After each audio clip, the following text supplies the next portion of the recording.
Hi there, everyone. It's Alana, and I hope that your week is off to a good start. I know that this is a very challenging time for many of us. Things, even if you're in an online class, things may have shifted for you significantly with your job, perhaps now needing to also be a teacher at home to your children. There's a lot of dynamics to this ever-evolving situation. So please know first and foremost that your personal well-being and that of your family is most important to me. And so continue to reach out so that we can remain flexible and in communication with each other so that I know how I can best support you, in particular in the current situation that we're in with COVID-19. I wanted to take just a few minutes to take you into week 12. My apologies, I should have told you not to go into week 11 content folder. And I remembered that I'd actually moved everything to keep us on track for the end of the semester into week 12. So I kind of flipped the switch, turned the button on to make that available. So in week 12, what you'll see first is just kind of our usual what's happening this week. And so this week you're going into stage 3, which is the instructional design part of your unit plan template. And stage 3 is the assignment due by the end of this week on Sunday. So in stage 3, and actually let me call that up, I think it will be helpful. In stage 3, you have a hook for your unit that you're thinking about. So at the beginning of the unit, at some point near the first few days, you're going to want to spark student interest. You're going to want to get them really thinking about, why do I need to learn this? But also, how might you build interest for students to learn more about these topics or to develop these skills? This is also a great time to talk or to think about how to build in relevance. How will this be helpful for students? How does this build on something that they've previously learned? Or how will it extend to something that they're going to learn a little bit down the road? And also in stage 3, we're going to look at 5 consecutive days of learning. So in the next part of stage 3, you see this table that includes daily learning targets, formative assessments, and learning experiences. Actually, the more I've used this lesson plan, or excuse me, unit plan template, the more I think that maybe learning targets should come first, learning experiences next, and formative assessments in the third column. And feel free to move that around if that makes sense to you as well. Regardless, these are the 3 elements that you're going to be focusing on for stage 3. So for this part of the unit plan template, you're really thinking about 5 consecutive days of lessons within your unit plan. You're not going to do lesson plans, but you are going to identify for any 5 days in a row, beginning, middle, or end of your unit, what would be the learning target or targets for day 1? What would be the formative assessments that you would use day 1? And what would be those learning experiences, those differentiated learning experiences each day that you offer to students? So in this week's content, one of the things that I'm talking about with you, or that I'm reminding you about, is what is differentiation. So this is kind of a spiraling back from EDU 210 if you've taken that course. If you haven't, or if this refresher is helpful to you, differentiation really is it's the technique that allows us to adapt our instruction for diverse learner and learning needs.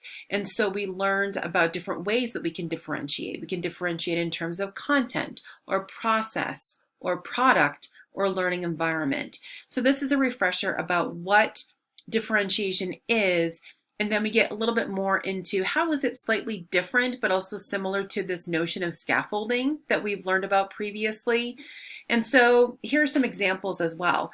I think that this will connect well with what you've learned about ways that we want to connect our instruction with different learner needs. So we might have students that we might need to think about a slower pace. We might need to think about digging into content more.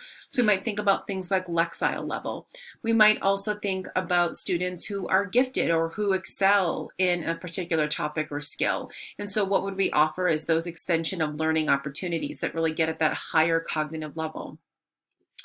Also, we might think in differentiation about adapting to students who have specific needs, whether that be accessibility in terms of physical disabilities, perhaps ADD or ADHD. So this is the place in your unit plan for your ability to think about unique learner and learning needs to really shine. So you have the same set of learning targets for the day, but you might have different learning experiences for different students with different needs. So this is where you're going to make that clear.